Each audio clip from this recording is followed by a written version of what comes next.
It's the Full Court Press with Eric Frandsen and Jason Walker. Welcome back to the to the show that we're doing right now. Following the local teams, breaking down the biggest games with in-depth analysis and team interviews. There's going to be much higher expectations, sense of awareness of what we bring to the table.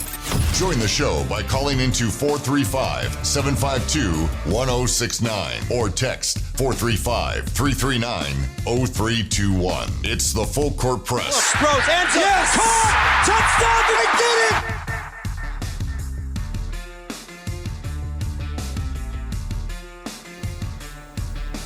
Hello, everyone. Welcome to a Wednesday here on the Full Court Press.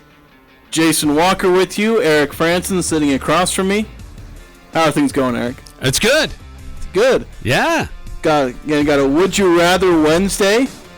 We'll get to a nice Would You Rather situation. I've got one that I'm not sure if it's super great, but it is kind of interesting in the, the dynamic between those two things. I feel like most people would trend to one, but I want to make people think with it. Okay. With how I end up presenting it. I imagine, Eric, you've got one too. But we do have a lot to get to today because Mountain West Media Days began today. For the men, the women's was last Thursday and Friday, I believe, or Wednesday, Thursday. It was last week, so we heard from women's basketball team for Utah State. They began the media days, but Utah State will not do their interviews until tomorrow. Coach Odom and I forget who they brought up or are going to have for that one. As a player representative? Yeah, player. I did not see it. I don't know. Yeah, I don't think I've seen it. I didn't see it in any of the emails. I didn't look for it, so it's not like I was super thorough in that.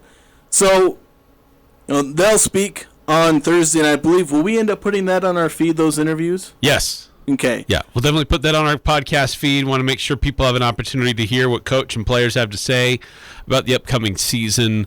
The Mountain West poll that's out, their place on that poll, just their outlook for the upcoming year. Yeah, especially because for the next couple of days, things are going to be really crazy here on the show because tomorrow, this station's going to be taken over by the 4A girls soccer tournament games that are going to be taking place at Juan Diego. Got Mountain Crest and Green Canyon at 3, and then after that game, presumably around 5:30, 6 o'clock, you've got Skyview taking on Snow Canyon. So there won't really be much of a show tomorrow. I know, Eric, you'll fill in a little bit between there. You'll be able to hear Eric. You actually will be able to hear me still on this. You'll be on this station a lot tomorrow. Yeah, you'll hear me plenty from like 3 o'clock probably until 7 or 8 o'clock. You'll be able to hear my wonderful voice, but so you'll probably get sick of it by the end. So those games will be tomorrow, and then on Friday, Skyview football, this being the home of the Skyview Bobcats sports, they'll be playing tomorrow. Do they kick off at 3 or 4? I can't remember. Skyview kicks off at 3. Okay, so that game will be eating most of the show, 2-3 hour games, so we aren't planning on having our show on Friday. So if you want to hear the men's basketball team, you'll want to go to our podcast feed, and then obviously come Monday, we'll definitely be talking a little bit about that. We'll be talking some of the poll today, since it came out today, where they're all finishing or where they're expected to finish, and then obviously we'll maybe have a little more reactions to what the players and coaches said come Monday, and we'll also have the football game. So full reaction Monday. Yeah. Coming up. But for now, it's a Would You Rather Wednesday. That's true, because on Monday we'll have to look back on the events of Thursday, Friday, Saturday, and Sunday. It will be the busiest Monday in history. That's a lot to recap. Especially because the Jazz play start today. of the Jazz season. Yeah, so it's like oh my gosh. everything. Yes. Everything that could possibly happen will be stuffed into a 2-hour show. Maybe we should just go 3 hours. We can't interrupt our programming that much. But we are expecting to play this week in the Mountain West immediately following the Skyview football game. And then that will go right up into a Jazz game because the Jazz will hit the road. They'll play at Minnesota Friday, and that will be intriguing. Utah against Rudy Gobert. But we will have this week in the Mountain West that's expected to play immediately following the Skyview football game Friday afternoon. Yeah, so a lot, in other words. Because we'll not great time of the year. Because we'll not only react to the season opener for the Jazz, but also the very juicy matchup between Gobert and his old former Utah Jazz. So again, a lot to get to, and today we're going to try and do our football predictions, since normally we do those on a Thursday and maybe kind of wrap it up on a Friday. We have to do those today because we're not really going to be on the show. So we will be giving our final predictions for the Utah State-Wyoming football game. So just a lot going on here. And as always, we'd love to hear from you as well. 435-339-0321. If you want to chime in on the Full Court Press text line. Somebody texted in earlier in the day. So this is 7966. I think USU and actually there was another text that happened before that. I think that 8 is way too low for USU this season, reacting to the preseason Mountain West poll. So he's kind of giving it away there. Come on, Eric. I expect us to prove a lot of people wrong and finish top 5 in the conference. I know that a lot was made previously about this team lacking one true superstar, but I think Coach Odom's style lends itself better to a well-balanced team with multiple players that could lead the team in scoring on any given night. I think we'll have great passing and team chemistry with improved shooting numbers from last season. I think USU and CSU should be swapped in the preseason poll, especially considering that Stevens will be out for a significant amount of time. Even if he were healthy to start the season, I don't see any other significant pieces from the team last year coming back for this season. Yeah, so before we get too far into reacting to where Utah stays in the poll, let's go through the poll and talk about where everyone is. So this came out a little before 12 o'clock Mountain Time. And so here's how it all lined out. So San Diego State, as no one is surprised, is number 1 in the preseason poll. They got 16 out of the 20 first-place votes. They weren't unanimous. Mm-hmm. There's only been, I believe, 2 unanimous number 1s in league history. Utah State a few years back, and I believe University of Utah the first year of the Mountain West. Oh, really? They were Wow. unanimous. So I spent way too much time digging up that fact a couple years back. So no surprise with the Aztecs at number 1. Wyoming, they got the rest of those first place votes? Yeah, they did. So they got the other 4, so they're second. And then Boise State is third, Colorado State is fourth. Now, the one thing I should point out, and I can't remember if I mentioned this yesterday, but the ballots for all this were due before the news came out that Isaiah Stevens was going to leave, or was going to be out for a while, or maybe even the whole It's season. pretty much a season ending. I mean, Yeah, that seems to be the expectation. it would be really surprising if he were able to recover and come back. But if he does come back, I mean, it's late in the year. Yeah, so don't really blame the voters when Colorado State shows up at 4. They didn't have the information to work with, and it also shows up in the fact that Isaiah Stevens is in the All Mountain West preseason team. Right. That wouldn't have happened if they had known. True. So we got to give the voters a break here. We had that advantage of the information when we did our ballots yesterday, so we were working with that information already, and I dropped Colorado State all the way to like 7th, I think, if I remember right. Yeah, I had them. I think you and I were kind of close. I think you had them at 5th or 6th. Well, I had the Rams at 5. So you only had them drop 1, and I had them drop way down below Utah State. So Colorado State, again, they're 4th. Then New Mexico is 5th. UNLV is 6th. Fresno State 7. Utah State comes in at 8. And then it's Nevada at 9. San Jose State 10. Air Force at 11. So that's your lineup of all the teams. Definitely, kind of a 2-tier system there. You got San Diego State, Wyoming, and then probably your 3 teams with Boise State through New Mexico. Depends on Colorado State. But again, we went through all of our tiers yesterday. Actually. Yeah, and Somebody snuck in with donuts. Yeah, and it's it's interesting to see what the Mountain West poll, how that looks compared to what you and I put together.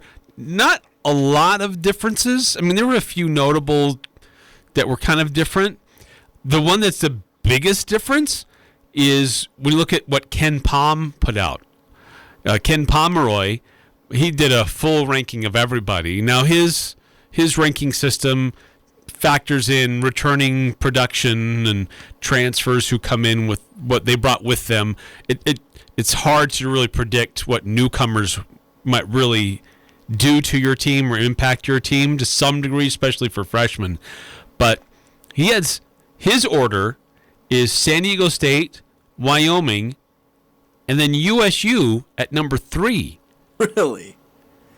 So, And as USU would be a fringe tournament team based on where his rankings are. see, I'm currently riding an optimistic streak, and optimistic streak meant I put Utah State at 6.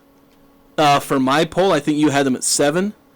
I had Utah State at 8. At 8, so you had them Similar spot to on Mountain here. West poll, yeah. So, and that was mainly because I feel like after watching the scrimmage, I'm a little more optimistic about maybe Max Shulga breaking into a bigger role. Although I worry that he's not even going to start because I don't know what Coach Odom's going to do there. I've seen too many coaches scared to make lineup changes that they probably should make. But Shulga could be an every night scorer. I'm emphasize could be. I might be drinking the Kool-Aid a little bit right now. But could be. Although I'd still put Taylor Funk as the leading scorer. So I think you could have a couple of 14 to 15 points per game. That's not, your superstar scores. The Sam Merrills or even Nimish Keta to agree, or Justin Bean, like those high-level borderline 20-point scorers. But we've seen Utah State teams in the past under Stu Morrill, plenty of teams and even teams now where you're like 2 or 3 13-point per game guys, that's enough.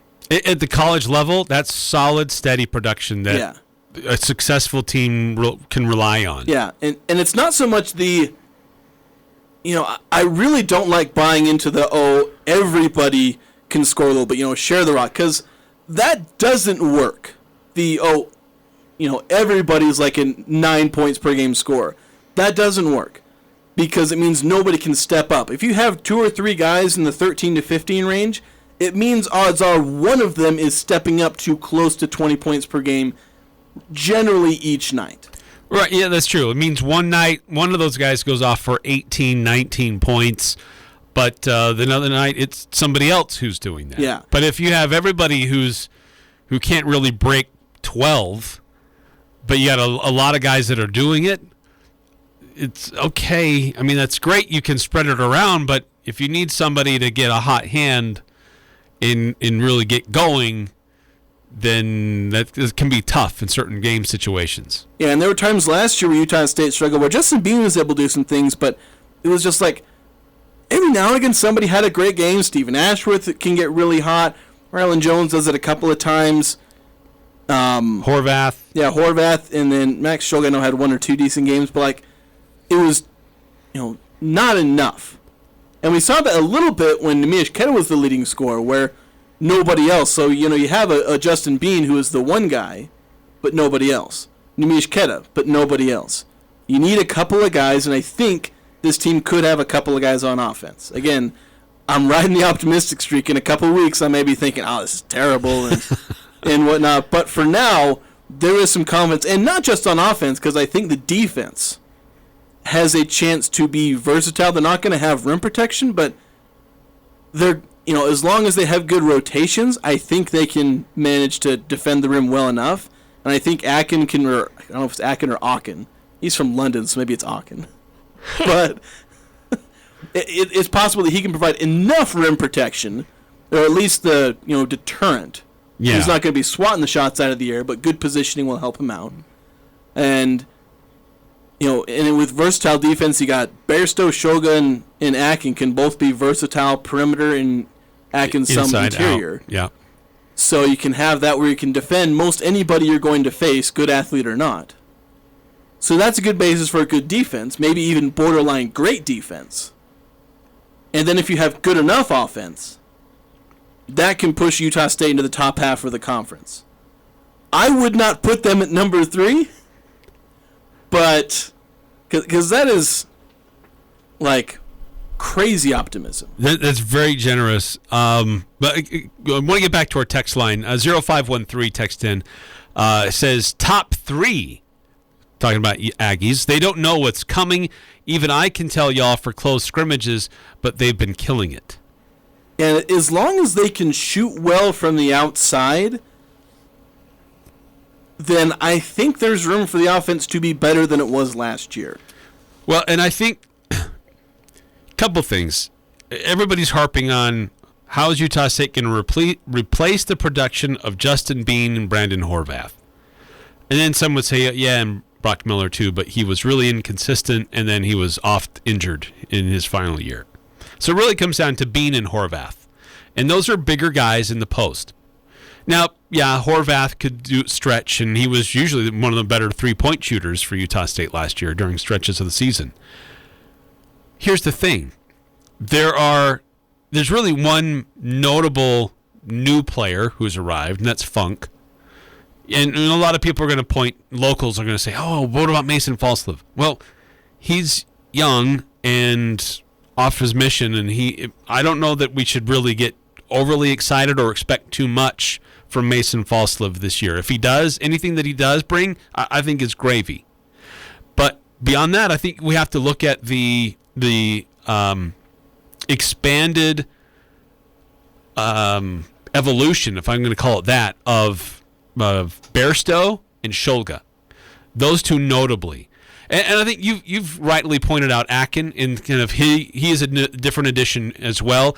Doesn't have the offensive production that like Bean had, but I think he fills a lot of those other roles that Bean filled for Utah State.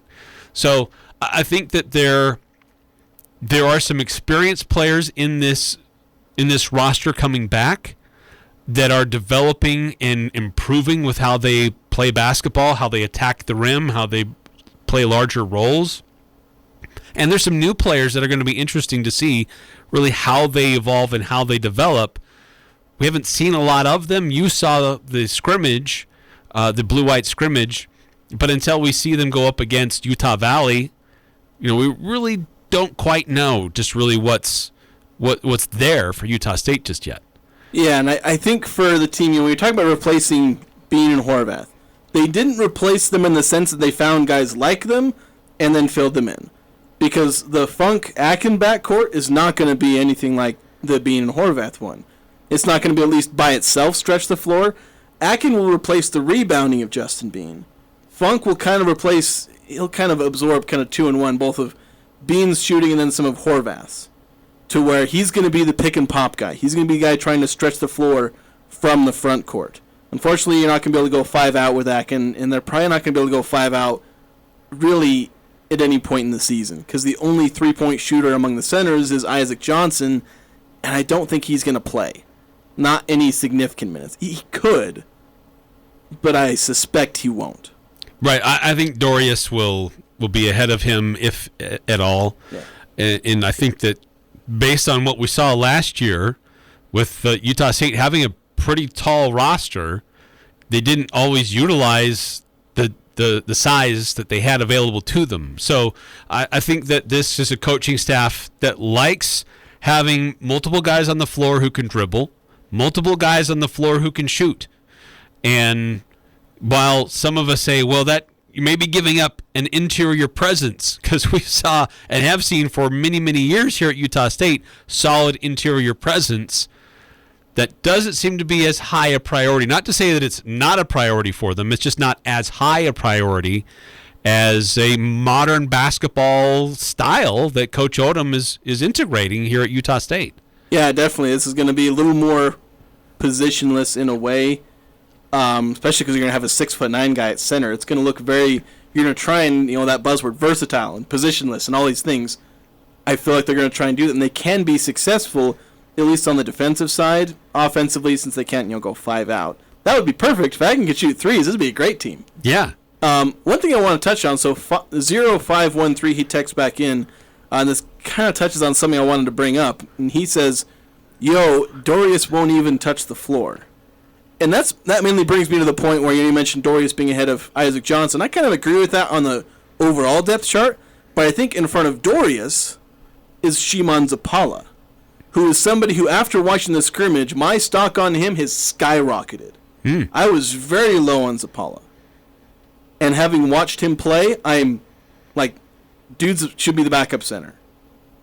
And, I think in my projections... Mostly because of his offensive skill set? Yeah, he's shown the ability to move around well in the post. He's shown good movement. Defensively, there was one play I was watching film from, I think it was a New Mexico game last year, where I watched him read a pass before it was made and then beat the man to, the spot, and was, he didn't block a shot, but it was good positioning, straight up, completely smothered the shot, didn't even go anywhere. And so there's some defensive possibility from him where he's not a shot blocker. He's the below the rim center kind of guy, generally speaking. It's weird to say below the rim when a dude's 6'11" and can do a standing dunk, but he's not going to be super high flying athletic or shot blocking. Right. But if he shows those good fundamentals, it's in the same way that Nikola Jokic has become a little bit better of a defender, not by being Rudy Gobert, but by being solid defensively in fundamentals. If you remember Quinn Taylor from a few years back, 6'8", would play a small ball 5, couldn't block a shot for the most part, but was very good in his fundamentals, and it boosted his defensive ability when playing center. Right, and it helped stretch the floor offensively. Yeah. Because he learned and developed an outside shot. Yeah, so Zapala, in terms of defense, having the extra length will help him smother shots a bit better. He could maybe get a few more blocks. But generally speaking, you like a good fundamentally sound center who will smother shots, maybe not block them. And then on offense, he'll be able to post up, drop the ball off to him, and he'll be able to finish. That's kind of what I'm hoping to see, a jump from him into being, a solid backup center. Maybe even a starter. Maybe you could push Akin to the 4, in an ideal world. Maybe have Akin come off the bench if Zapala is just that good. 5242. Hate to say this, but Dorius can't walk and chew gum. Aggies might be in for a long season. Dorius is Dorius haters here. Dorius is a really nice person. I will say this. Look. Dorius. I saw a practice. This is a few weeks ago, and I was watching Dorius, Zapala, and Akin. He was mostly Akin just because he's new, right? I just want to see what he was all about. But I did see, I saw Dorius making some solid moves, had some good footwork, and was doing what he was supposed to do. I thought he looked like he was filling his role with how this team operates. So, and I don't think that he needs to play a large role. He's not going to be asked to play a large role. But like last year, the centers didn't really do much in this offense.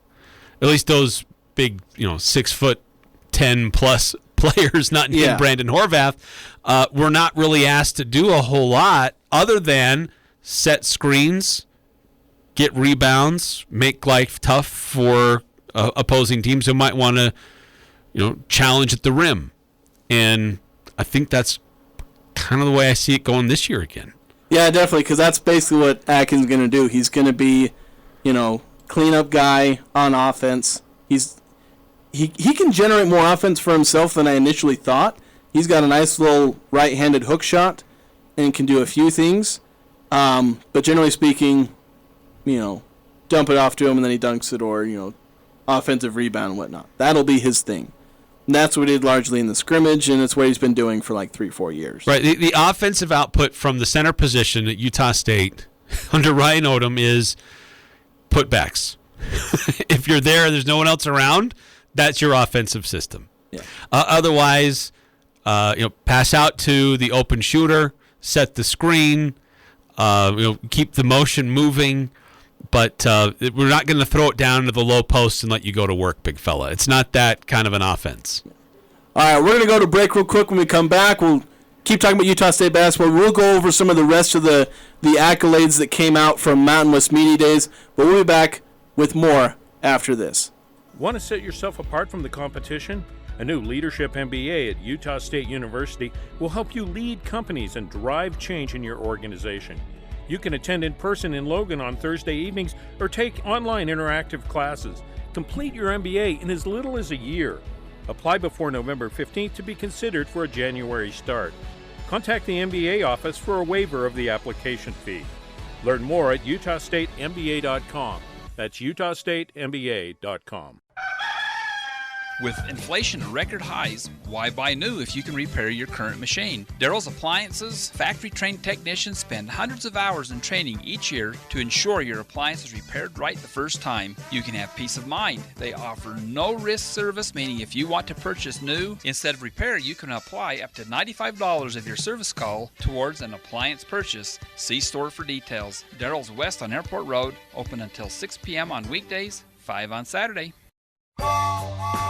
I think I can. Do you feel like you're chugging up the inflation mountain? This is Zach with HSA Depot, and we can help. Did you know that you can save as much as 30% by using your pre-tax income to buy qualifying medical supplies? Health savings accounts can be used for more than just doctor visits and prescriptions. HSA Depot helps you conquer your inflation mountain and your health care by providing eligible products. Come to HSA Depot next to Sally Beauty and see how much you can save. HSA Depot, 5-star review.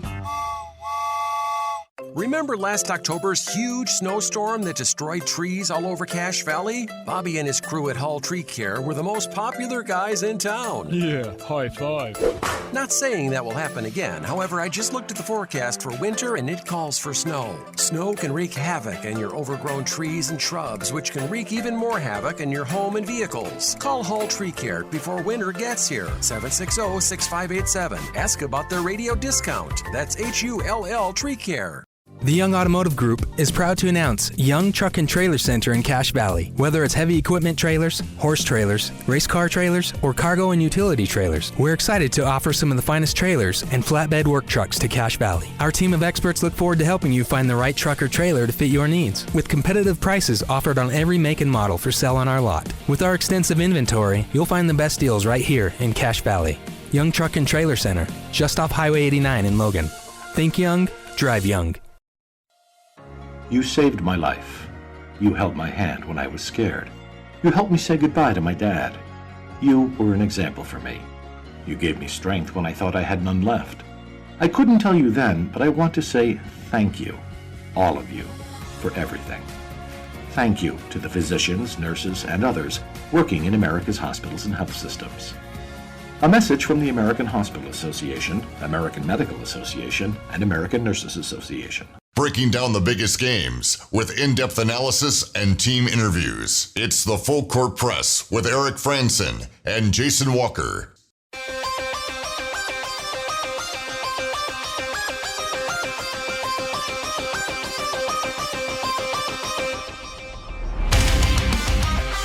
The new Valvoline Instant Oil Change across from Aggies is across from Aggies on Main Street in Logan. Valvoline Synthetic and Valvoline Max Life are the engine oil that your vehicle loves. Alright, so let's get back into some Mountain West Media Days talk, just some of the stuff that came out. Unfortunately, I closed out, so I wasn't ready to say who the All Mountain West team is. Did you have that pulled up? I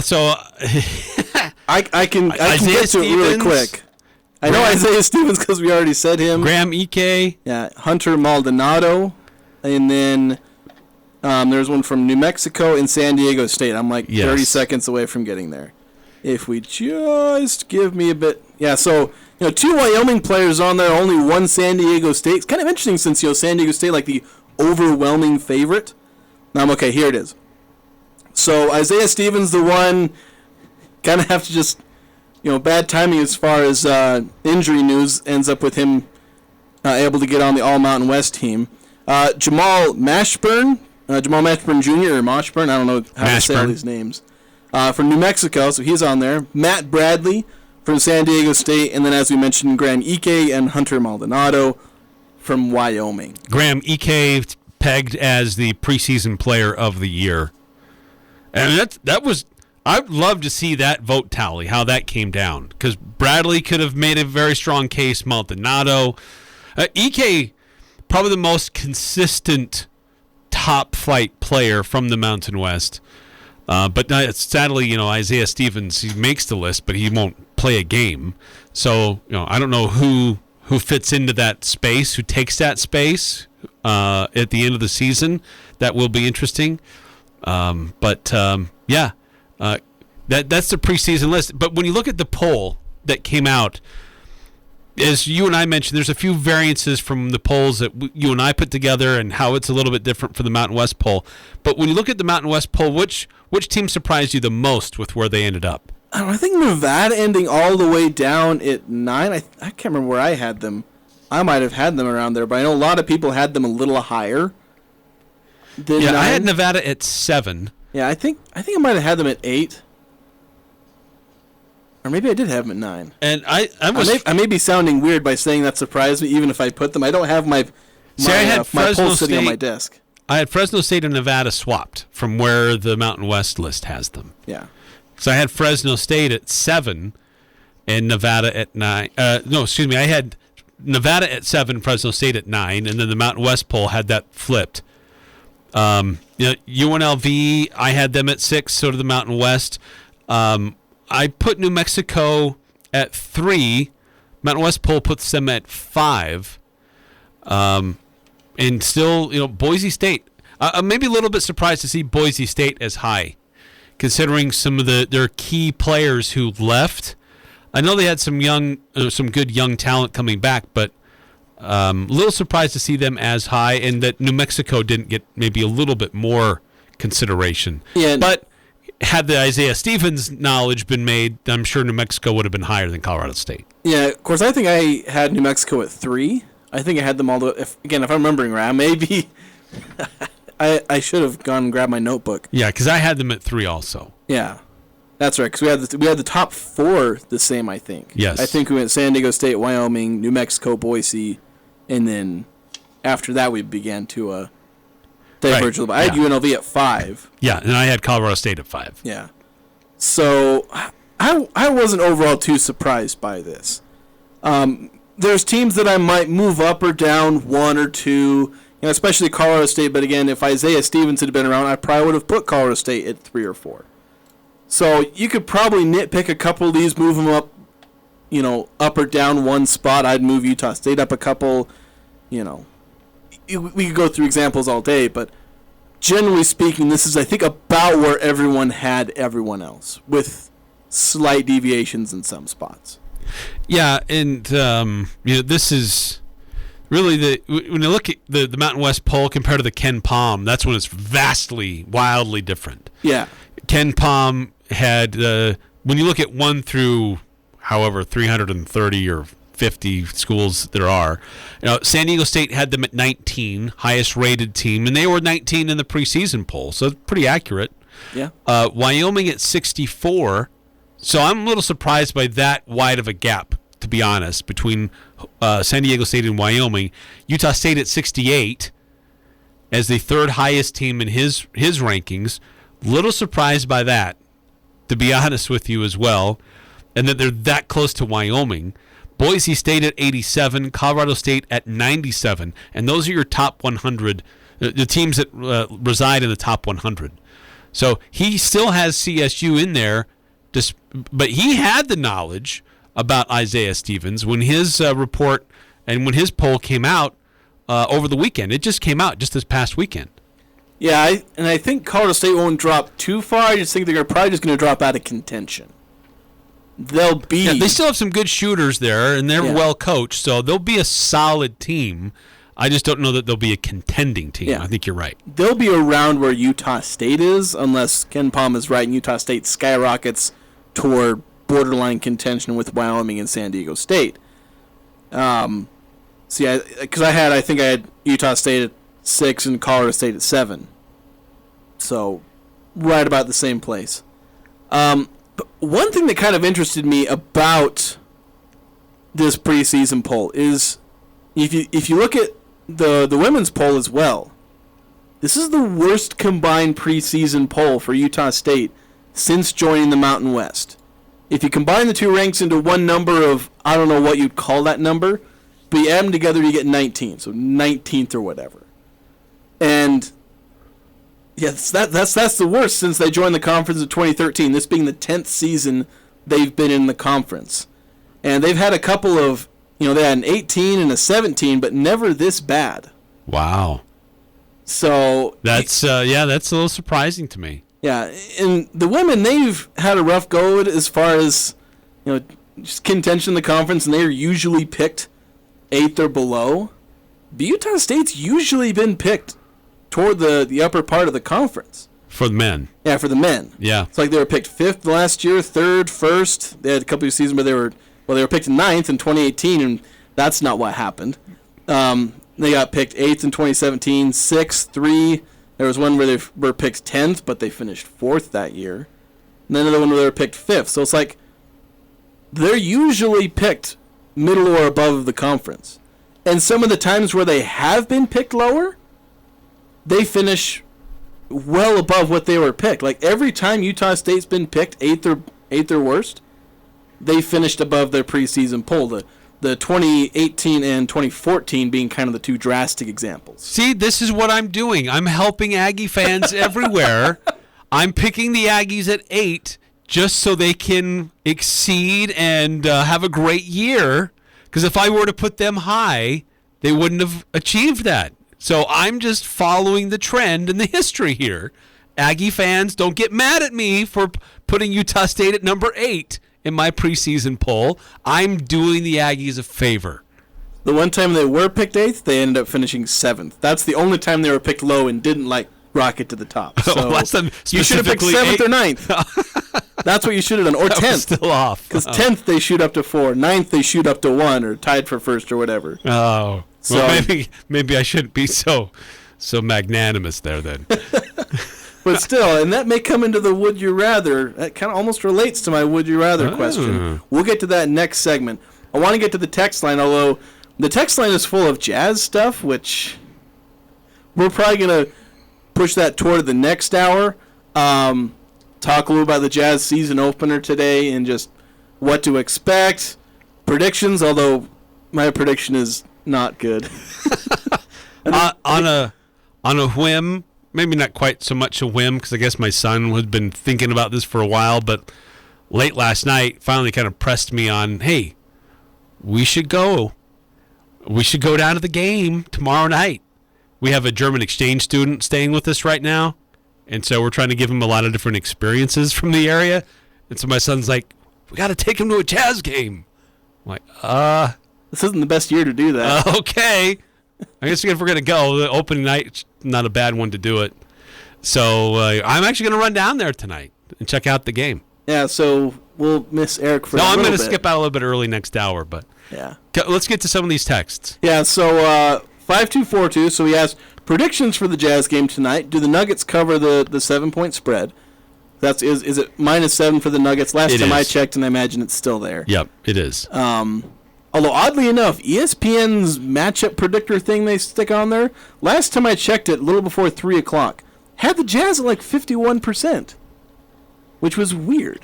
I don't know what happened there. Oh, that is weird. I'm looking at that. Yeah, I don't know if it has to do with them being at home or just dumb luck in a season opener. Did they forget that Rudy Gobert and Donovan Mitchell and Bojan Bogdanovic are not there anymore? TNT remembered because they took away Utah's one national TV game they had. I did see that. They gave it to Sacramento instead. Yeah, that's like, wow, that's a low blow. Yeah, that's even worse. But to answer the question, yes, I think the Nuggets cover. I will never touch basketball spreads ever. So, because if you bet on basketball spreads, you're an idiot. Why? Because they're never anywhere. There's no way to predict them. Because they can change so quickly. In the NFL, how many times do you have a game where it's like a last-second score dramatically changes the spread? It happens. It happens. Yeah. Okay, but in basketball, a generic game, say an 8 points, I guess let's go 7-point spread. Nuggets are winning by 7. It's the last 30 seconds, but let's say the Jazz are covering, but they foul the Nuggets a few times, and then they go up to 9 points. How are you supposed to predict that? What are you supposed to do? It's basically, are you predicting, is a team going to blow them out or not? That's what you're predicting with any spread. Because any spread can quickly go from 8 points to 3 really quickly, or from 3 points to 12 really quickly. Just don't. Jason's gambling advice, never bet on basketball spreads. Stick to football. 2947, and then we got to take a break. Looks like the Nuggets are only favored at 7.5 tonight, even as a massive Jazz fan, should we all be betting the house on this and retiring tomorrow? Yeah. No, because the Jazz could randomly hit 33-pointers and then win. Yeah. Basketball, again, don't bet on basketball, please, for your sake. Anyway, we're going to cut to a break. We'll be back with more after this on 106.9 The Fan. Fall is in the air and it's getting colder. Make sure your vehicle is well maintained. Valvoline Instant Oil Change in Logan across from Aggies can help. As the weather turns colder, your car needs more babying and an oil change is easy. They'll change your oil and also check other fluid levels and replace your air filters if needed. The best thing, you can stay in your car while their trained professionals service your vehicle. Valvoline Instant Oil Change, 695 North Main, open 7 days a week. Clean it up and get it out before the snow flies. Don't wait another winter. Let DD Auto and Salvage pay you for that junk vehicle. DD Auto and Salvage makes it so easy and fast to get rid of your junker vehicles by paying you the most money possible. Pickup is available. If you have metal, DD Auto and Salvage in Logan wants to pay you today. Call 787-1204. That's 787-1204 today. See store for details. Sunday on Compass Media Network's coverage of the NFL. It's a Week 7 showdown in the NFC as the Dallas Cowboys host the Detroit Lions. Hi, this is Jerry Recco. Join Danny White and myself for all the action as Ezekiel Elliott, Tony Pollard, and the Cowboys look to bounce back from Sunday's loss in Philly as they welcome Jared Goff and the well-rested Detroit Lions to Dallas. It's the Cowboys and the Lions. If it's the NFL, it's right here. Sunday morning beginning at 10:30 on Sports Talk Radio, 106.9 FM, 1390 AM, The Fan. This is Nate Lamson with Valley Office Systems, your home team when local matters. Valley Office Systems is your local provider for all things office, copiers, printers, furniture, and document management. Proudly serving Cache Valley since 2007. Visit valleyofficesystems.com. What I know about courage, I learned from my adoptive mom. She said sometimes you just gotta hold on and know we'll get through this. Mom, we are so high up. Hold my hand. No, you hold my hand. Here we go. Learn about adopting a teen from foster care. You can't imagine the reward. Visit adoptuskids.org to find out more. I learned patience from my adoptive dad. All he had to say was, "Hey, you got this. Just breathe." Hey, we're pretty good. Yeah. Might have to start a band. I got it. Learn about adopting a teen from foster care. You can't imagine the reward. Visit adoptuskids.org to find out more. This message is brought to you by Adopt US Kids, the U.S. Department of Health and Human Services, and the Ad Council. Northern Utah and Southern Idaho's home for sports. It's the Full Court Press on Sports Talk Radio, 106.9 FM, 1390 AM, The Fan.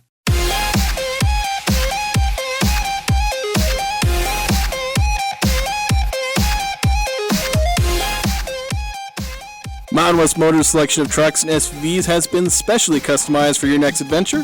Whether it's hauling trucks, kids, roaming the mountains, Mountain West Motor has a unique selection of vehicles. You can visit MWMotor.com, or you can stop by 615 North Main Street in Logan. So, let's get to the Would You Rather part of Would You Rather Wednesday. Eric, why don't you go first? Give us a Would You Rather. Okay, since we were talking a little bit about the Jazz just a minute ago, I have one that's a Jazz Would You Rather and one that's an Aggie football Would You Rather. So, would you rather, if you're the Utah Jazz and you have a lead with 5 minutes to go, would you rather keep in your starters or start subbing in your second or third unit? What, to tank the game? Would you rather try to still win the game, or would you rather get some other guys some experience in the clutch? So I kind of experienced this a little bit in the kind of tank season or whatever. It was like 2014, I think, or somewhere around there. And, I wanted the Jazz to lose. And I actually watched a lot of the Jazz games that year. Probably one of the most I've ever watched in any season. Weirdly enough. Except for maybe, I think, like 2019 or whatever. One of those good years. But, I wanted the Jazz to lose, but every time they were in a game, I wanted them to win. too competitive in that way. Like, I want this team to lose, but they're winning, and I want them to win. So I just always end up cheering for them to win, even in a season like this where I want them to lose. See, I'm with you. Like, if it's that close, if you're in the clutch, that means if you're within a possession or two in the last 5 minutes of the game, I think it's important to teach winning and teach winning behavior. And instead of trying to create a culture of losing, I want to create a culture of competitiveness. And so I'd rather just do what I can to still keep my guys in there. It's important to have other guys learn how to play in the clutch, but I'd rather keep my starters in. And also, if you show that kind of open tanking, Adam Silver will come and murder Danny Ainge in his sleep. Yeah, that's Adam Silver hates tanking. It's not smiled upon. Adam Silver hates taking the way Draymond Green hates his teammates. Oh, I said that out loud, didn't I? All right, what's your would you rather? So this kind of relates to the preseason poll. Would you rather be picked high in the preseason poll, and you get high expectations where there's a decent chance, you don't live up to those, kind of like what football did this year, where they had a first place vote, and there's expectations, and they've not lived up to them so far. So there's that chance, but you also have a good team. If you're picked high, it means you have a good team. Or would you rather be picked lower in the poll, where there's a better chance that you'll exceed your expectations, get some positivity out of that, maybe be a breakout team, but there's also the fact that you probably don't have a good team. So there's a bigger chance for disappointment if you're picked high, but you have a good team. Or you can be picked lower and you have a better chance for, positivity of doing better than, proving the doubters wrong and yada, yada, yada. Yeah, it's an interesting discussion because, one, pressure is a privilege, but two, playing with a chip on your shoulder and trying to prove people wrong is also a very big motivating factor. Yeah. And so Utah State's thrived on that. Their basketball team's done it. Their football team's done it. The women's basketball team is trying to do that. The women have been picked to finish last 3 years in a row. And I think let's see, pull my notebook over here. They've finished last, in 2020 they were picked to finish 11th. They technically finished 10th, but that was because San Jose State quit the season. So. They finished 9th last year, though. They exceeded the expectations by not finishing 11th, but they're not exactly 11th. Blowing the socks off everybody, proving them wrong. We'll see. They're really, you hear their comments on media days. They were like, yeah, that's what we wanted. We were excited about it, which, to be fair, that is a very easy thing to get no motivation off of, and I very much believed in that they wanted to be that, because there's that motivation and want to prove everybody wrong. So it is kind of interesting, some people like that, and it fuels them and they work harder because of it. True. It's kind of interesting. Yeah. Fear of failure, though, is also a very strong motivating factor. People expect us to be good, so we better go out and not let them down. Yeah.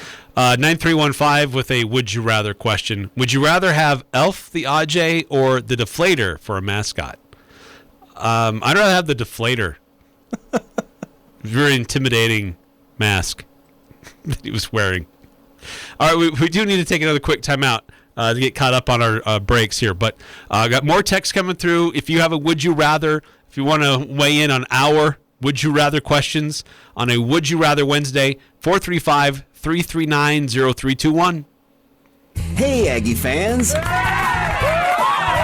Looking for the best burger in town? Bring the family to Prodigy Brewing and try out our signature Prodigy Supreme Burger or a wood-fired pizza. Need a smaller plate for the kids? Our kids menu has you covered. Whether you are out with the family or just want to catch the Aggies game with friends, Prodigy Brewing is the place to be in Cache Valley, located at 25 West Center Street in beautiful downtown Logan. Thermo Fisher Scientific is hiring for their manufacturing, distribution, and warehouse team. And that's great news for anyone seeking a rewarding career. Thermo Fisher offers positions across multiple shifts, competitive compensation, health benefits, paid time off, bonuses, and an excellent work environment. Help Thermo Fisher make the world healthier, cleaner, and safer. Visit job.thermofisher.com and search Logan. Thermo Fisher Scientific is an equal opportunity employer. For over 20 years, Agis Home Health and Hospice has been providing health care to Cache, Box Elder, and Rich counties. Whatever or wherever your health care needs, Agis' goal is to meet those needs. Agis Home Health and Hospice core values are character, experience, and trust. Agis, AEGIS, striving to provide the health care services you need. Agis Home Health and Hospice. Call 723-9000 or find them at myagis.com. This is Teresa with Chem Drive, Northern Utah. We are so excited to have won Best of Cache Valley again this year, and it's also our anniversary month, so we have lots to celebrate. We wanted to do a Customer Appreciation Month. Mention this ad while booking your October appointment and get a free world-famous spot cleaner on us. Thank you again, Cache Valley. Chem Drive of Northern Utah. Chem Drive of Northern Utah. 435-752-6100. I'm Nate Kreckman. This week in the Mountain West, Utah State is back in the Mountain Division race with Boise State, Wyoming, and Air Force, while Hawaii gets in the win column in the West. We'll bring you an extended conversation with Rainbow Warriors head coach Timmy Chang about his team's improvement, the Brotherhood, and his mentor, Jay Norvell. It's all this week on the Mountain West Radio Network. Friday afternoon during the Full Court Press on Sports Talk Radio 106.9 FM, 1390 AM, The Fan. The Full Court Press. Connect with us on Facebook, Twitter, and online at 1069thefan.com.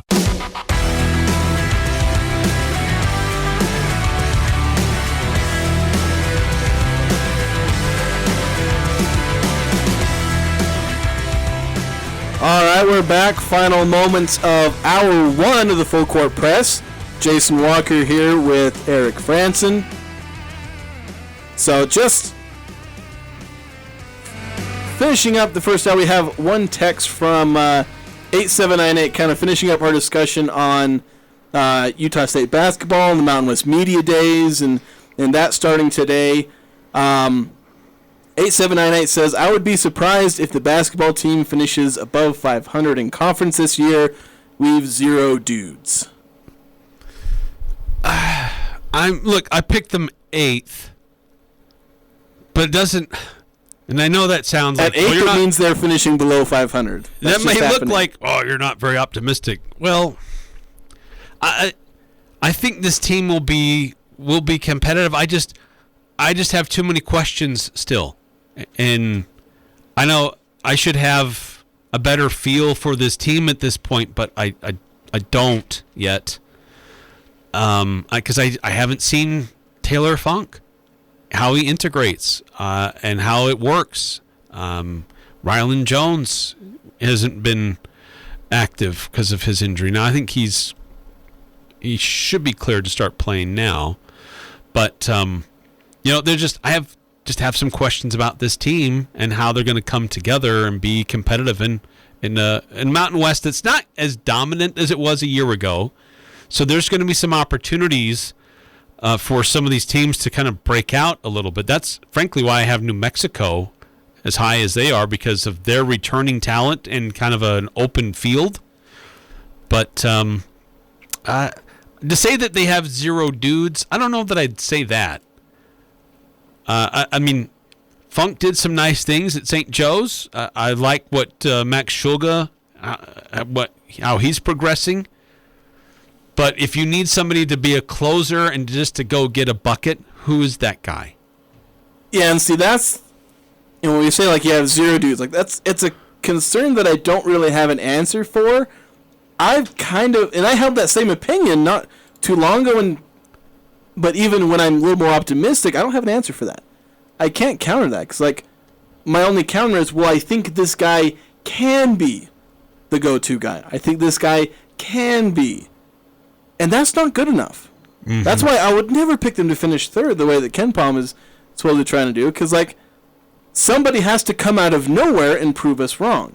In 2018, Nemi came out of nowhere. I was high on Nemi when he came in, but I would never have picked him to finish first because I didn't think Nemi was going to be that good year one. And I thought Sam was going to step up and be good, but I didn't think he was going to be that good. So it's somebody has to come, somebody or multiple somebodies have to come out of seemingly nowhere for them to finish high. I think if they rise to some of the expectations I'm kind of putting on them, where I think Shulga's going to be good and Funk's going to be solid and Atkin's going to be a good versatile defender and cleanup guy on offense, that's around 6th. You win a few games you maybe weren't supposed to win. You drop a couple, 1 or 2, and you finish middle of the pack. And I think that's kind of where I'm thinking with Utah State. They're a little on the optimistic side because I think they're going to finish between 6th and 8th. And so 6 is the optimistic side of that, where they maybe win a couple more and don't drop some of those. As many of the games they shouldn't lose. Yeah, and I see this team as on one night it could be Funk as your leading scorer. On another night it's Bairstow. On another night it's Shulga. Maybe there's one night that it's Ashworth. And I see that this team has guys who have that potential to maybe have a night. And I think Funk's probably going to be your most consistent, but I just don't. Just too many unknowns for me just yet. A lot of hope, but uncertainty. That's why they're 8 on my list. Yeah, and so we are going to have to see how things really pan out and just who steps up. Because we need at least somebody to step up and be really good. All right, so that's going to do it for us on Hour 1. When we get to Hour 2, we're going to talk a lot of the Utah State-Wyoming football game, and we'll give our score predictions and how we think the game's going to play out. So we'll get to that in the next hour. I'm Dan Patrick, and this is Above the Noise. Last night, the Golden State Warriors and Los Angeles Lakers squared off as part of NBA opening night. Coming into the season, LA and Golden State were two of the more discussed teams in the game. The Lakers have star talent. Team struggles to stay healthy and finish last year out of the playoff picture. The Warriors don't have that type of problem. Golden State, one of the more talented groups in the league. They are also deep, and they've got some young players. But the tension throughout the organization is palpable. That, of course, started when four-time All-Star Draymond Green sucker punched teammate Jordan Poole.